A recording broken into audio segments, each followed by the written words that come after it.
Okay, so बच्चा party we will study about certain programs that were सुना उसको ऐसे दरवाजे को. So we will study about certain programs that were launched by the government और ये गवर्नमेंट ने लॉन्च किया है ज्यादा करके विलेज एरियाज में in order to eradicate poverty. ठीक है. So one of the things is national rural employment guarantee act. इसको नोट कर लीजिए, नरेगा, दैट इज 2005. ठीक है. Okay, it was passed in September 2005. तो ये सितंबर 2000, क्योंकि देखो गवर्नमेंट को कुछ ना कुछ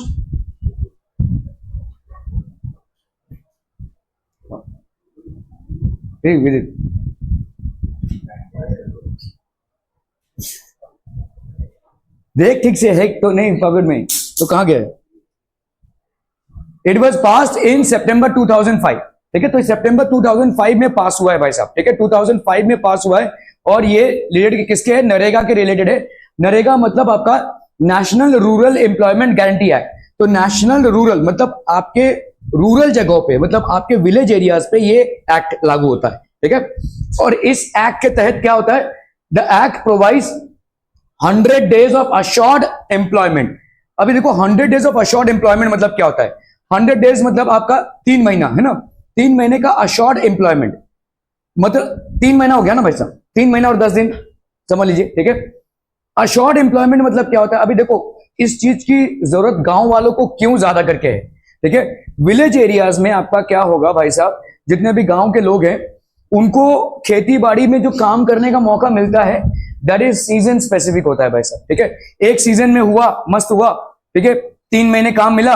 अभी समझ लो व्हीट और राइस पर्टिकुलरली सीजनल क्रॉप्स हैं. ठीक है.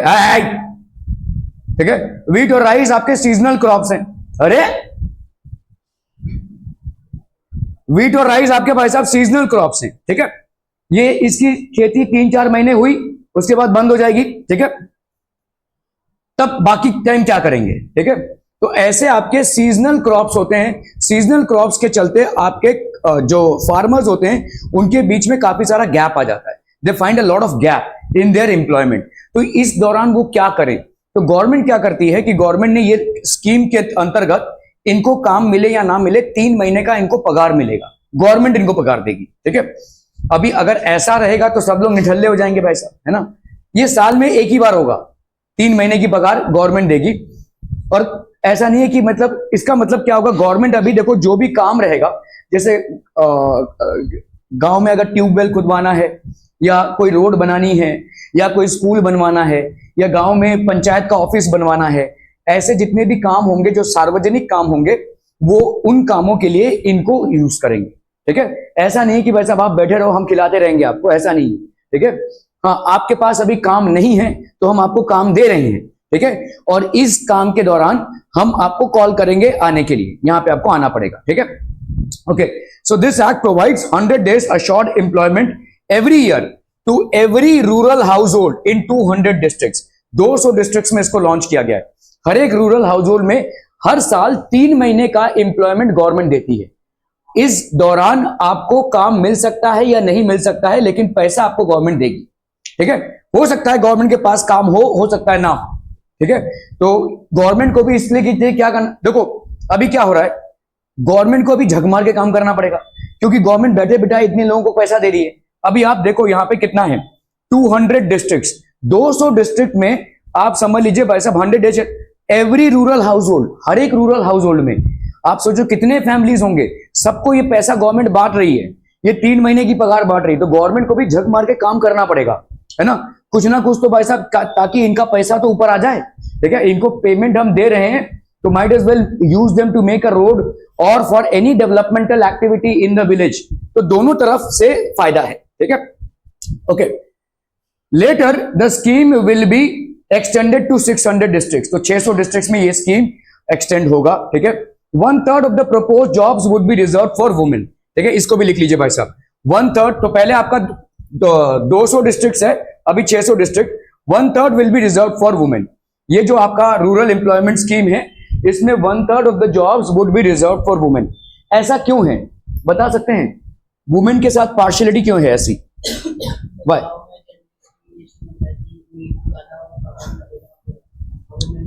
चलिए जेंडर डिस्क्रिमिनेशन हमने गवर्नमेंट दोनों को सेम पगार दे रही है, तो यहाँ पे जेंडर डिस्क्रिमिनेशन नहीं है। अभी बताइए, और मतलब क्यों हम वुमेन को ही देना चाहते हैं? Why does government want most of these jobs to be extended to women? नहीं, वो तो है। Why why extra income? कम वुमेन काम करते हैं तो हाँ हाँ, लेकिन कन्विंसिंग आंसर क्या है? मतलब व्हाई? अभी गवर्नमेंट क्या बोल रही है कि भाई साहब ऐसा गवर्नमेंट के पास समझ लो किसी गांव में 60 जॉब्स हैं, गवर्नमेंट बोल रही है भाई साहब मैंडेटरीली हम 20 तो वुमेन को ही देंगे। क्यों? ऐसा क्यों? देखिए, मेल्स के पास ना ऑप्शन है, वो गांव छोड़कर बाहर भी काम के लिए जा सकते हैं, ठीक है। फीमेल्स के पास ये ऑप्शन नहीं है। समझ में आ रही है? मेल्स के पास ऑप्शन है कि they can actually leave the village, go, और बहुत सारे लोग जाते हैं, लेकिन फीमेल्स के पास ये ऑप्शन नहीं है। अगर फीमेल्स को जाना पड़ेगा तो पूरी फैमिली को लेकर जाना पड़ेगा, ठीक है। That is one reason why most of these jobs, 1/3 of the jobs. हाँ, आप जो बोल रहे हैं वो भी गलत नहीं है। जैसे इन्होंने बोला कि भाई साहब जो जेंडर डिस्क्रिमिनेशन है इनकम में, ठीक है, वुमेन को ज्यादा करके जॉब्स मिलने चाहिए ताकि वो बाहर का काम भी देखने में समर्थ हो, ठीक है। ये सब रीजंस तो हैं ही, लेकिन साथ ही साथ एक और रीजन है कि वुमेन के पास काम के लिए ऑप्शन अगर है तो वो सिर्फ अपने गांव में ही है, वो बाहर नहीं है, और मेन के लिए ऑप्शन है बाहर, ठीक है। So that is one reason why so much of jobs are reserve for women. Okay, the central and state government will also establish national employment guarantee funds, ठीक है। ये आपके नेशनल एम्प्लॉयमेंट गारंटी फंड्स है। मतलब इसमें क्या है कि सिर्फ सेंट्रल गवर्नमेंट ही नहीं, स्टेट गवर्नमेंट भी इस फंड्स को इकट्ठा करेगा, ठीक है। इन फंड्स को इकट्ठा करेंगे, मतलब जो भी टैक्स पेयर्स मनी है उसमें से थोड़ा बहुत चंक इन फंड्स में जाएगा, ठीक है। क्लियर है? Are we clear on this one people? Okay, under the programme if an applicant is not provide employment within 15 days she will be entitled the daily employment allowance. इस programme के तहत अगर आपको काम मिला government की तरफ से तो ठीक है, अगर नहीं भी मिला 15 दिनों में तो आपको पगार मिल जाएगी। समझ में आ रहा है? ये गवर्नमेंट को आपको पगार देनी पड़ेगी और काम भी देना पड़ेगा। अगर वो काम नहीं भी दे पाई तो पगार देना पड़ेगा, ऐसा है, ठीक है। इसीलिए हम इसको गारंटी स्कीम बोलते हैं, ठीक है। गारंटी मतलब क्या होता है? आप कोई चीज खरीदते हो, उसकी गारंटी है, अगर खराब हो जाए तो भाई साहब हम इसको रिप्लेस करके देंगे, दैट इज अ गारंटी। तो गवर्नमेंट ये बोल रही है कि भाई साहब अगर हम आपको जॉब नहीं दे पाए तो भी पगार की गारंटी है। समझ में आ रहा है? Okay, so this is called allowance. So this is one thing, it was launch. Problem यह है कि एक बहुत बड़ा समुदाय या हम शहरों में भी रहकर गवर्नमेंट स्कीम्स के बारे में जानते ही नहीं है। मुझे करीबन 1-1.5 साल पहले मेरे एक दोस्त ने अप्रोच किया था कि why don't you obtain yourself in government schemes. मेरे पास अगर वो वीडियो मिले तो मैं आपको फॉरवर्ड करूंगा। शार्क टैंक बोल के एक एपिसोड आता था और उसमें बेसिकली बिजनेस आइडियाज डिस्कस होते थे। तो ये बंदा बेसिकली राजस्थान से था और इसको गवर्नमेंट स्कीम्स के बारे में इतना नॉलेज था और इसने इतना बड़ा काम किया था और बड़े लेवल पे किया था, ठीक है। तो शार्क टैंक के सारे लोग जो थे वो मतलब ये हो गए कि how can you have so much of knowledge. तो इन्होंने बोला कि मैंने इतना काम किया। शार्क टैंक ने बोला कि देखिए हमारा बिजनेस प्लेटफॉर्म है, हम आपको हेल्प नहीं कर सकते इसमें क्योंकि हम यहाँ पे धंधा देख रहे हैं, ठीक है, लेकिन आपने काम बहुत बढ़िया किया है, ठीक है। क्योंकि इतने सारे गवर्नमेंट स्कीम्स जो हैं और ये गवर्नमेंट की स्कीम्स में लोग नॉलेज ही नहीं रखते हैं, जिसकी वजह से हम गवर्नमेंट को गाली देते हैं या बोलते हैं कि गवर्नमेंट हमारे लिए कुछ नहीं कर रही है। लेकिन there are lot of schemes, उन स्कीम्स का फायदा अगर आप नहीं उठाएंगे तो वो वेस्ट होगा, ठीक है। आप देखेंगे कुछ ऐसे ऑफिसेस खुले हुए जहां पे गवर्नमेंट स्कीम्स के बारे में लोग बताते हैं। आपको गवर्नमेंट स्कीम्स को अगर लोगों तक पहुंचाना है तो आपके पास एक लाइसेंस होता है, वो आप थोड़ा सा एग्जाम वगैरह देकर प्रोक्योर कर सकते हैं और इससे आप गवर्नमेंट के लोन्स मुहैया करा सकते हैं। जैसे समझ लो अगर मैं बैंक में जाऊं एक लोन लेने के लिए, ठीक है, तो शायद मुझे बैंक दे या ना दे, या दे तो अपने इंटरेस्ट रेट पे देगा, लेकिन अगर मैं गवर्नमेंट स्कीम पे कोई लोन उठाऊं तो मुझे काफी कम इंटरेस्ट रेट पे वो लोन मिल सकता है क्योंकि गवर्नमेंट इनकरेज कर रही है स्टार्टअप्स को, ठीक है। So these are different things. ये तो आपके रूरल पे हम पढ़ रहे हैं। National food for work programme NWFP, ठीक है, 2004 में लॉन्च हुआ है। It was launched in 2004 in 150 most backward districts of the country. ये आपका भाई साहब सबसे बैकवर्ड डिस्ट्रिक्ट्स में लॉन्च हुआ था, 150 most backward districts of the country, ठीक है। The program is open to all rural poor and who are in need of wage employment and desire to do manual unskilled work. Hello, हाँ office में हूँ 10 minute में call करता हूँ, ठीक है? हाँ करो. The program is open to all rural poor who are in need of wage employment and desire to do manual unskilled work. ये सारे लोगों के लिए ओपन है, इसको भी नोट कर लीजिए. NFWP national food for work programme 2004 में लॉन्च हुआ है. It's open to all rural poor, ठीक है, who are in need of wage employment and desire to do manual unskilled work. Wage employment जिनको चाहिए और जो बेसिकली क्या कर रहे हैं, मैनुअल अनस्किल्ड वर्क कर रहे हैं, ठीक है.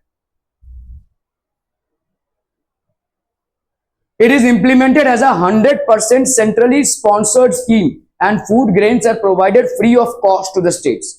ठीक है, ये 100% सेंट्रली, ये मतलब क्या है, 100% सेंट्रली स्पॉन्सर्ड मतलब जो सेंट्रल गवर्नमेंट होगी वो जो इसको देगी, स्टेट गवर्नमेंट इसको पैसा नहीं देगी, सेंट्रल गवर्नमेंट का स्कीम है ये, ठीक है. And food grains are provided free of cost to the states. इसको लिख लीजिए भाई साहब, food grains are provided free of cost. अभी ये फूड ग्रेन्स कैसे आते हैं, हाउ, नहीं, फ्री ऑफ कॉस्ट कैसे आते हैं, गवर्नमेंट के पास भी कहां से आते हैं, फार्मर्स क्यों देंगे गवर्नमेंट को. तो गवर्नमेंट ना, जब भी जैसे बड़े बड़े जो मार्केट्स होते हैं वहां पे एक मेजर चंक जो है वो गवर्नमेंट खरीदती है, ठीक है, और वहां से आपका पब्लिक डिस्ट्रीब्यूशन सिस्टम PDS जो राशन में आता है और ये सब वहां से डिस्ट्रीब्यूट होता है, ठीक है. सो ये गवर्नमेंट एक major chunk of food grains खरीदती है हर बार फार्मर्स से, ठीक है, जब भी हार्वेस्टिंग होता है. It is implemented as 100% centrally sponsored scheme and food grains are provided free of cost to the states. तो food grains are provided free of cost to the states, ठीक है, ये फ्री ऑफ कॉस्ट प्रोवाइड किया जाता है. The aim of the programme is to create self employment opportunities for educated unemployed youth in rural areas and small towns. ठीक है, इसका M क्या है भाई साहब प्रोग्राम का, self employment opportunities. Self employment मतलब business opportunities for educated unemployed youth, educated unemployed in rural areas and small towns. तो रूरल एरियाज और स्मॉल टाउन्स में जो एजुकेटेड अनएम्प्लॉयमेंट यूथ है उनके लिए है भाई साहब. ठीक है, क्लियर है. Aim of the programme is to create self employment opportunities. ये क्या है आपका प्राइम मिनिस्टर रोजगार योजना, PMRY बोलते हैं, 1993 में लॉन्च हुई है. ठीक है, क्रिएट सेल्फ एम्प्लॉयमेंट मतलब business related employment opportunities for educated unemployed youth in areas and small towns. They are helped in setting up small businesses and industries. तो छोटे मोटे बिजनेसेस और इंडस्ट्रीज के सेटअप में मदद मिलती है इनको. ठीक है, अंडर प्राइम मिनिस्टर रोजगार योजना. ठीक है, rural employment generation programme REGP, ये भी बहुत इंपॉर्टेंट है, इसको नोट कर लीजिए, ये सारे आपके क्वेश्चंस में आएंगे. ठीक है, REGP जो 1995 में लॉन्च हुआ है, नोट कर लीजिए. The aim of the programme is to create self employment opportunities in rural areas and small towns. Self employment मतलब खुद ब खुद का व्यवसाय. ठीक है, अभी सेल्फ एम्प्लॉयमेंट के लिए आपको अपने स्किल्स को अपग्रेड करना पड़ेगा. तो स्किल्स को अपग्रेड करना पड़ेगा मतलब जैसे कंप्यूटर, या आप समझ लीजिए अगर लेडीज हैं तो सिलाई वगैरह का काम. ठीक है, ये सारी चीजों को आपको अपग्रेड करना पड़ेगा. कुकिंग, ठीक है, अचार वगैरह बनाना, पापड़ वगैरह बनाना. ठीक है, ये सारे जितने भी चीजें हैं तो इसमें आपको अपग्रेड करना पड़ेगा. ऐसी चीजों में जैसे फूड प्रोसेसिंग में ट्रेनिंग, ठीक है, स्टिचिंग में ट्रेनिंग, ये सब आपको ट्रेनिंग प्रोवाइड की जाएगी ताकि आप सेल्फ एम्प्लॉयमेंट जनरेट कर सके. ठीक है, a target for creating 25 lakh new jobs has been set for the program under the 10th 5-year plan. ठीक है, ये 5-year plan तो अभी विलुप्त हो गए हैं, लेकिन 25 लाख न्यू जॉब्स ऐसे क्रिएट हो, ऐसा टारगेट रखा गया है. ठीक है, 25 लाख ऐसे न्यू जॉब्स को क्रिएट करने का. ठीक है, और ये सब टारगेट्स ना पेन एंड पेपर में होते हैं. ये सब टारगेट्स भाई साहब, ये आप भाषणबाजी करके नहीं जो बोलते हैं वो तो कुछ भी बोल सकते हैं, ब्लोटेड नंबर्स बोल सकते हैं, लेकिन एक्चुअली में पेन और पेपर में जब आप टारगेट्स को लिखते हैं और असाइन करते हैं डिफरेंट डिपार्टमेंट्स को, तब जाकर असली काम शुरू होता है. ठीक है, सो 10th 5-year प्लान के तहत 25 लाख न्यू जॉब्स ऐसे क्रिएट करने का प्रावधान था. ठीक है, कितना हुआ वो अलग बात है, लेकिन ऐसा किया गया. ठीक है, the programme aims at bringing, अभी यहां पे क्या है भाई साहब, स्वर्ण जयंती ग्राम स्वरोजगार योजना SGSY. ठीक है, दैट वाज लॉन्च्ड इन 1999. ठीक है, the program aims at bringing the assisted poor families above the poverty line. तो अलग अलग तरीकों से अलग अलग फैमिलीज को पॉवर्टी लाइन के ऊपर लाना है। कहीं पे हम देखेंगे कि अपॉर्चुनिटी क्या है, पॉवर्टी लाइन के ऊपर क्यों नहीं आ पा रहा है, शायद गवर्नमेंट के सारे स्कीम्स लेकर भी पॉवर्टी लाइन के तो पहला है कि गवर्नमेंट के सारे स्कीम्स के फायदे ये उठा रहा है या नहीं, ठीक है, एक पहला ये हो गया। दूसरा कि गवर्नमेंट के स्कीम्स के फायदे उठाने के बाद किस वजह से ये पॉवर्टी लाइन के ऊपर नहीं आ पा रहा है, शायद इसके घर में मेडिकल एक्सपेंसेस ज्यादा हैं, शायद इसके घर में एजुकेशन का कमी है, ठीक है। ये सब चीजों को आइडेंटिफाई करना है। आप जैसे चेकलिस्ट बनाते हैं ना भाई साहब, चीज समझ लो मेरा पेपर आ रहा है तो पेपर पैटर्न में मेरा भाई साहब एमसीक्यूज रहेगा, शॉर्ट आंसर्स रहेंगे, वेरी शॉर्ट आंसर्स रहेंगे, लॉन्ग आंसर्स रहेंगे। तो मेरा टेंडेंसी किसमें अच्छा है क्रैक करने का, उसको ऐसे आप प्रिपेयर करेंगे, किसमें मैं वीक हूं। तो इस तरह से एक फैमिली में अगर बिलो पॉवर्टी लाइन रहने की टेंडेंसी है तो वो किस लिए है, इसलिए हम इतने सारे केस स्टडीज कर रहे थे कि कैसे आपका भाई साहब रूरल बैकग्राउंड में एक लाइफ होता है, कैसे आपका शहरी बैकग्राउंड में एक लाइफ होता है, और कैसे वल्नरेबिलिटी होती है, कैसे आपके ज्यादा करके गरीब फैमिलीज बिग साइज्ड होते हैं, कैसे आपके ज्यादा करके गरीब फैमिलीज में मेडिकल केयर जो है उस पर ध्यान नहीं दिया जाता है, वुमेन के न्यूट्रिशन पे, वुमेन के एजुकेशन पे, वुमेन के एजुकेशन को नेग्लेक्ट किया जाता है। ऐसे सारी चीजों को हमने केस स्टडीज में देखा, ठीक है। तो इसीलिए ये चीजों को आइडेंटिफाई करना जरूरी है कि out of all the government schemes that have been launched and if they have been taken an advantage of by certain families, why are they not coming above the poverty line, ठीक है। फिर भी ये below poverty line क्यों है, ठीक है। So the programme aims at bringing the assisted poor families above the poverty line by organizing them into self-help groups through a mix of bank credit and government subsidy। तो अभी government ने अपना programme launch कर दिया ये दुनिया भर के, ठीक है। इसके बाद भी अगर कोई नहीं आ पा रहा है तो अपन क्या करेंगे, गवर्नमेंट बोलेगी कि एक काम करो ना भाई साहब, सब लोग एक साथ हो जाओ, एक कोऑपरेटिव बना लो। जैसे आपके जितने भी मिल्क हैं, वारना हो गया, क्या क्या क्या, अमूल हो गया, और क्या है, गोवर्धन हो गया, ये सारे जितने भी है वो कोऑपरेटिव से आते हैं। आपको मालूम है कोऑपरेटिव क्या होता है, ठीक है। अभी समझ लो अगर ऋषि सिंह के पास 5 भैंस है, ठीक है, क्या उस 5 भैंस के दूध को कितने दिन तक और कितने दूर तक सप्लाई कर सकता है, नहीं। तो अभी समझ लो ऋषि सिंह के गांव में और 50 लोगों के पास ऐसे 5-5 भैंस है, सब लोगों ने अगर अपना मिल्क दिया, ठीक है, then it will be a substantial quantity. उस मिल्क को हम शहरों तक ला सकते हैं। आपको क्या लगता है ये जो आप मिल्क का पैकेट लेके आ रहे हैं ये आज ही का दूध निकाला गया है? नहीं भाई साहब, ये हो सकता है 1 हफ्ते का हो गया होगा, उसमें एक्सपायरी डेट रहता है, लेकिन उसमें प्रिजर्वेटिव्स एडेड रहते हैं।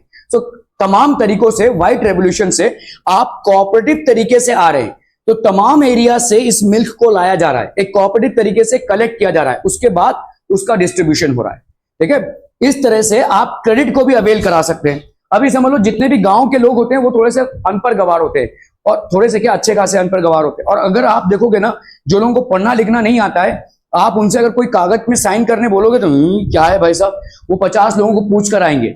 ऑब्वियस सी बात है, दे विल फील इनसिक्योर, ठीक है। इसीलिए वो बैंक के कागजी कारनामों से दूर रहते हैं। वो ज्यादा करके करते क्या है, गांव के जो साहूकार या महाजन होंगे उससे पैसा लेंगे, लेकिन उसमें वो फंसते जाते हैं। साहूकार या महाजन भाई साहब उनको 20% पे ब्याज पे पैसा देगा, बैंक उनको 8% पे दे सकता है, लेकिन बैंक का डॉक्यूमेंट, ये आज आधार कार्ड लगेगा, कल पैन कार्ड, कल प्रॉपर्टी डॉक्यूमेंट, ये तमाम फलाना, तो इससे वो परेशान हो जाते हैं। Because they are not use to so much of कागजी कार्रवाई की, वो यूज टू नहीं होते हैं, वो उतने पढ़े लिखे नहीं होते हैं कि इनको समझ पाए, ठीक है। और इससे वो दलदल में फंसते जाते हैं, कर्ज के दलदल में वो फंसते जाते हैं, ठीक है। So there many reasons like this, ठीक है, ऐसे काफी सारे रीजंस हैं, ठीक है, which can be a source. तो बाय ऑर्गेनाइजिंग देम इनटू, तो इसीलिए इनको गवर्नमेंट क्या बोल रही है कि एक काम करो, आपको किसी के पास जाने की जरूरत नहीं है लोन लेने के लिए, आप लोग सब इकट्ठा हो जाओ और एक सेल्फ हेल्प ग्रुप बना लो। तो सेल्फ हेल्प ग्रुप होता क्या है, SHG बोलते हैं हम इसको, सेल्फ हेल्प ग्रुप, ठीक है। ये SHG होता क्या है, सबका पैसा इकट्ठा होगा और जरूरतमंद को दिया जाएगा, VC वगैरह जो भी रहेगा। तो ये सेल्फ हेल्प ग्रुप क्या है ये,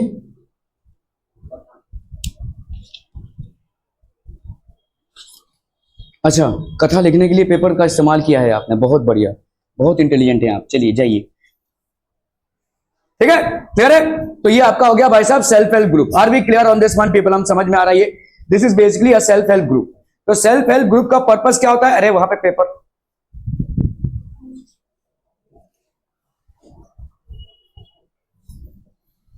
तो सेल्फ हेल्प ग्रुप का पर्पस क्या होता है कि छोटे छोटे मुद्दों को आपस में सुलझा देना।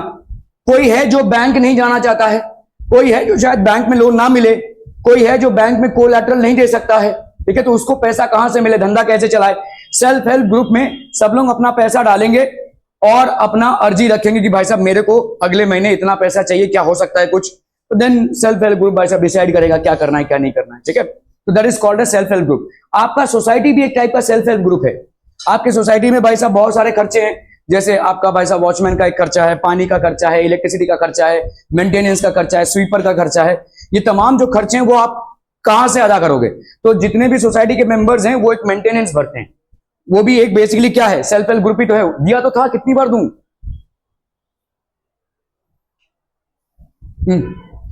तो ये एक आपका सेल्फ हेल्प ग्रुप है, ठीक है, क्लियर है। By organizing them into self help groups through a mix of bank credit and government subsidy. तो बैंक क्रेडिट जो देता है और गवर्नमेंट सब्सिडीज देती है। गवर्नमेंट सब्सिडी मतलब क्या होता है, छूट, ठीक है, बहुत सारी चीजों में गवर्नमेंट छूट देती है, ठीक है। और जैसे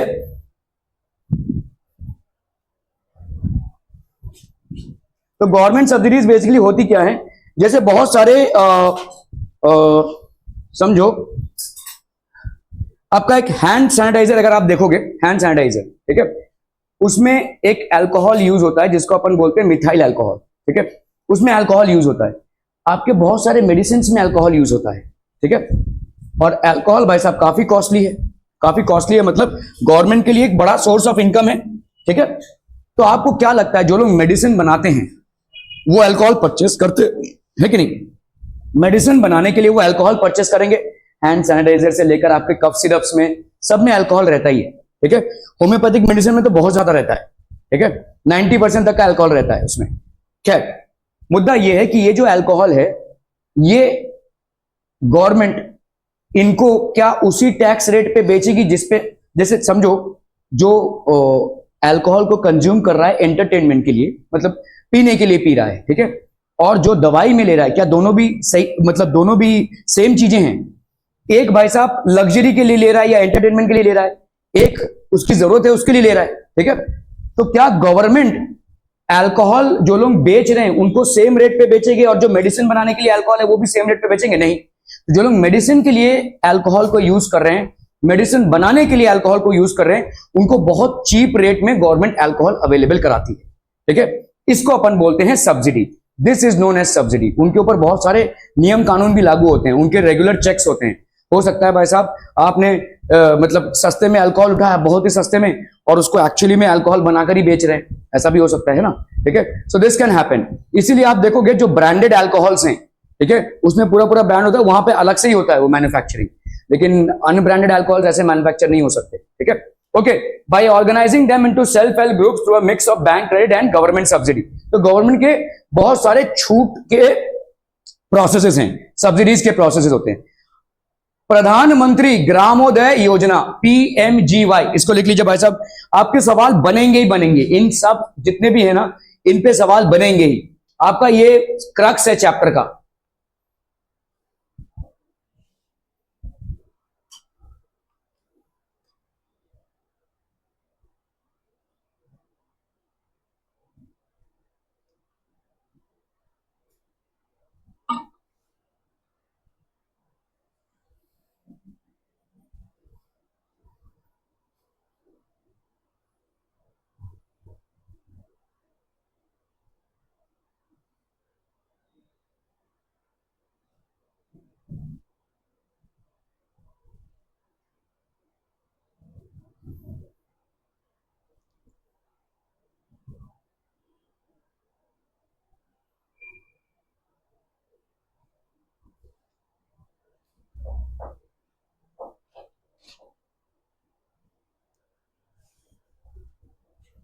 okay, primary health, primary education, ठीक है, rural shelter, rural drinking water, rural electrification, ये सारी चीजें भाई साहब इसमें कवर होती है, ठीक है।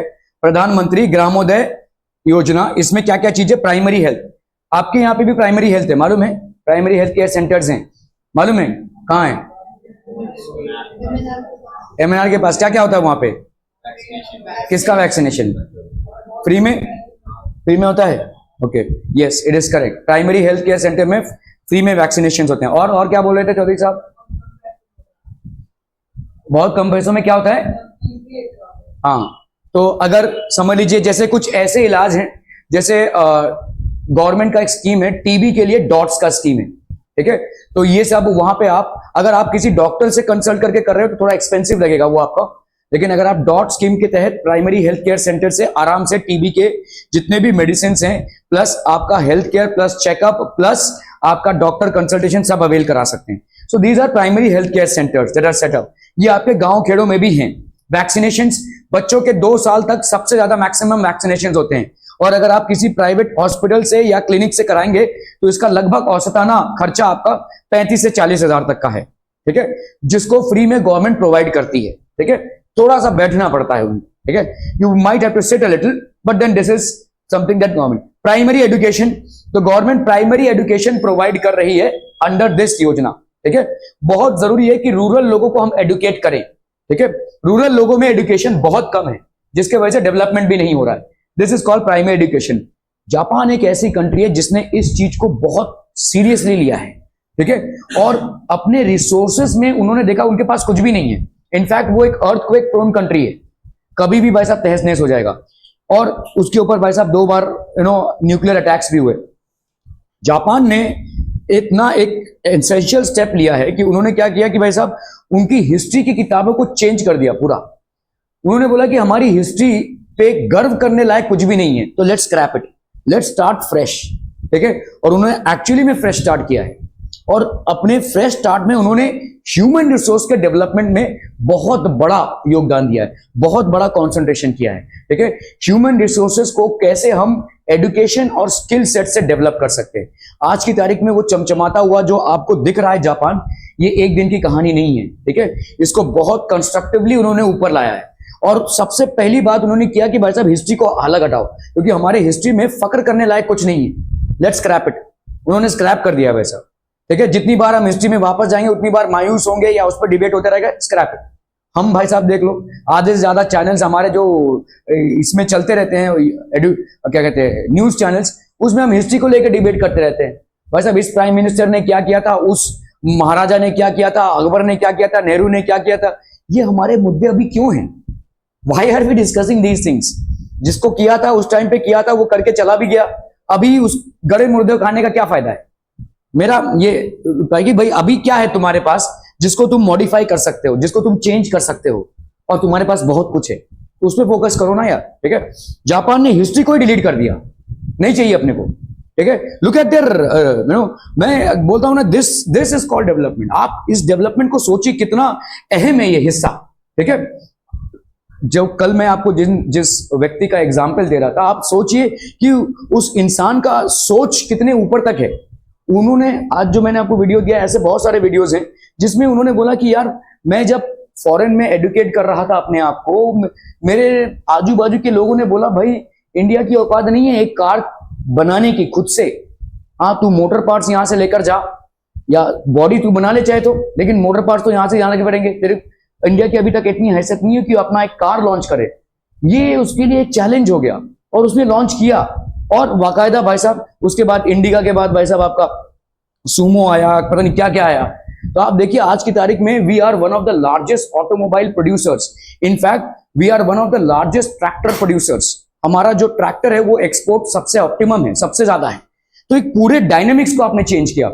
लोगों को ये एक चीज है, मतलब वो जो आपका ये ना जो उसने बोला कि भाई जब सब लोग सोच रहे हैं कि ये नहीं हो सकता है, तो आपको सोचना है कि क्यों नहीं हो सकता है, व्हाई कांट इट बी। और वही एक सक्सेस मंत्र है। आप देखो सचिन तेंदुलकर, आप इतना उनका फेम क्यों है, have you ever thought about it? एक टाइम था, अभी आप अगर क्रिकेट फॉलो करते होगे तो क्रिकेट में आपके पहले 10 ओवर में, मैं 50 ओवर की मैच की बात कर रहा हूं, पहले 10 ओवर में एक टाइम था कि इंडिया ने अगर बिना विकेट खोए या 1-2 विकेट खोए भाई साहब 40 रन बना लिया या 30 रन भी बना लिया, अच्छा खेल रही है, ठीक है, अच्छा खेल रही है। क्योंकि उस टाइम पे बहुत खतरनाक फास्ट बॉलर्स हुआ करते थे पाकिस्तान में, वकार यूनुस, शोएब अख्तर, वसीम अकरम। वेस्ट इंडीज में तो भाई साहब लाइन लगी थी, इतने बड़े बड़े फास्ट बॉलर्स थे, ठीक है, कर्टली एम्ब्रोन्स। कोटनी वॉल्श, ये सब तो मतलब भयंकर फास्ट बॉलर्स थे, इनका बॉडी लाइन बॉलिंग ही होता था।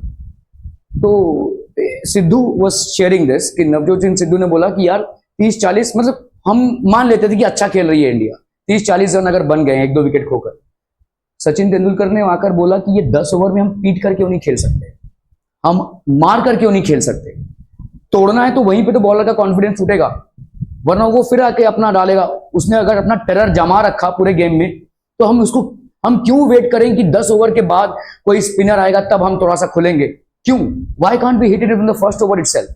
और वहां से भाई साहब क्रिकेट का डायनेमिक्स चेंज हो गया।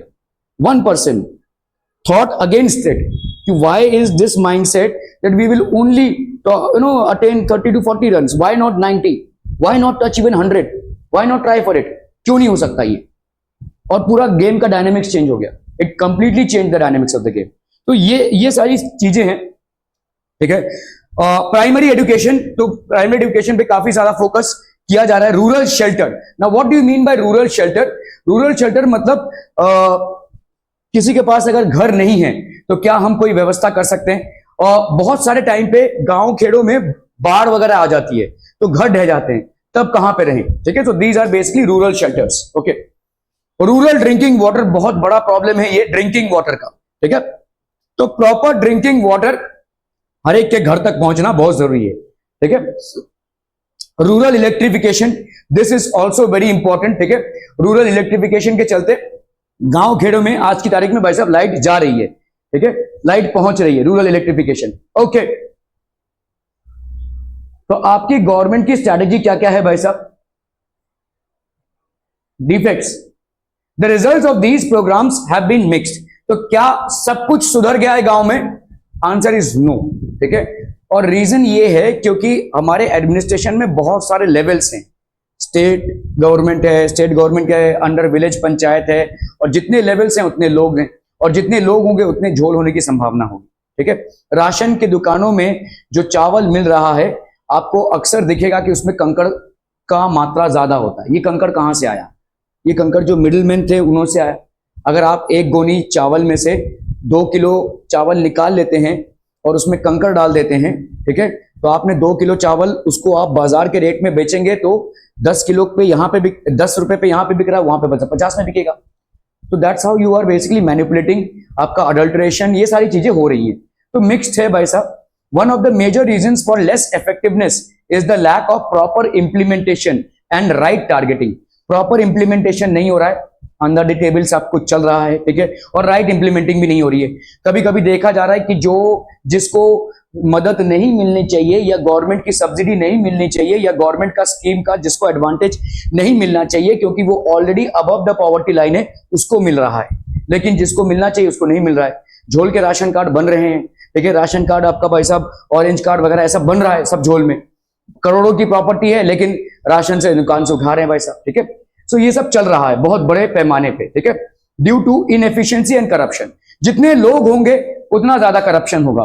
The poor people who deserve some benefits were not properly identified.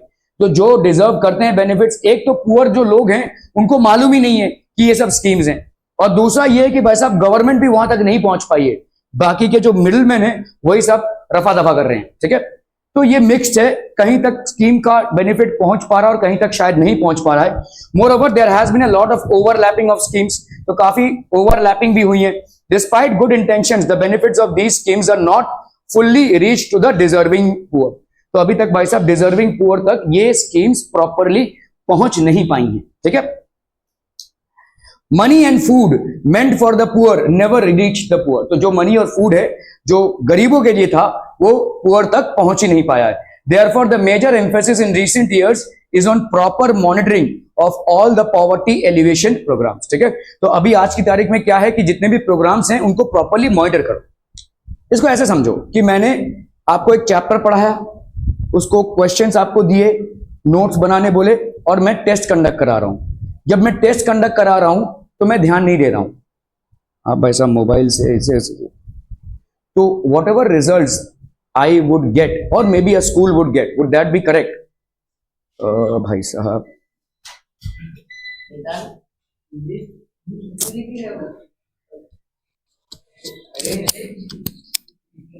भी नहीं दिख रहा है, तो भी नहीं दिख रहा।